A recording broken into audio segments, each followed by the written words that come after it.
चलिए सबसे पहले इसी टॉपिक पर बात करते हैं। जैसा कि आप लोग देख पा रहे हैं, टॉपिक का नाम है, आज का जो टॉपिक है उस टॉपिक का नाम है देवी संप्रदाय। देवी संप्रदाय का अर्थ क्या होता है, देवी संप्रदाय होता क्या है, इसको समझ लेते हैं। देवी संप्रदाय एक ऐसा पूजा पद्धति है जिसमें लोग क्या करते हैं कि आसपास में कई पत्थरों पर सिंदूर लगाते हैं, अधिक मात्रा में सिंदूर लगा देते हैं और उसे देवी मानकर पूजा किया जाता है। ठीक है।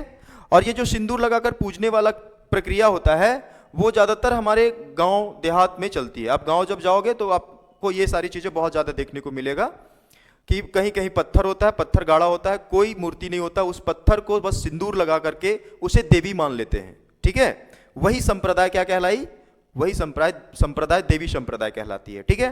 तो यहां पर लिखा हुआ है हमने कि इस संप्रदाय में किसी पत्थर पर सिंदूर लगाकर उसे देवी मानकर उसकी पूजा की जाती है और इसे जो है वो देवताओं की पत्नी के रूप में देखा जाता है। किसके रूप में देखा जाता है? देवताओं की पत्नी के रूप में देखा जाता है। सीबीएसई वाले लोग जिनके लैंग्वेज इंग्लिश है उनके लिए भी हमने यहां पर लिखा हुआ है कि इन दिस सेक्ट, सेक्ट का मतलब संप्रदाय होता है, a stone was worshipped by applying vermilion, मतलब सिंदूर लगा करके उसमें क्या करते हैं, अप्लाई करते हैं और उसको पूजा जाता है।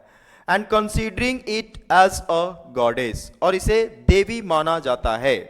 फिर लिखा हुआ it was seen as the wife of the gods, देवताओं की पत्नी।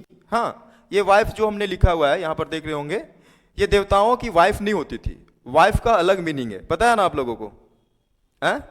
नहीं मीनिंग, देखो वाइफ का मीनिंग अलग है, थोड़ा सा इस पर चर्चा कर लेते हैं। देखो W4 होता है विदाउट, क्या होता है? विदाउट।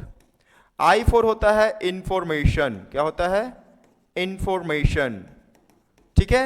F4 होता है फाइट, F4 होता है फाइट, और E4 होता है every time. Without information fight every time is equal to wife. ठीक है। बिना कोई जानकारी हमेशा लड़ाई करना, इसका हिंदी होता है बिना कोई जानकारी हमेशा लड़ाई करना ही वाइफ होता है। तो उस समय जो है उनकी पत्नी हुआ करती थी। ठीक है। हाँ, तो ये आप लोग समझ में आया, ये नोट कर लीजिए और नोट करने के बाद हम लोग अगला टॉपिक पर बात करेंगे।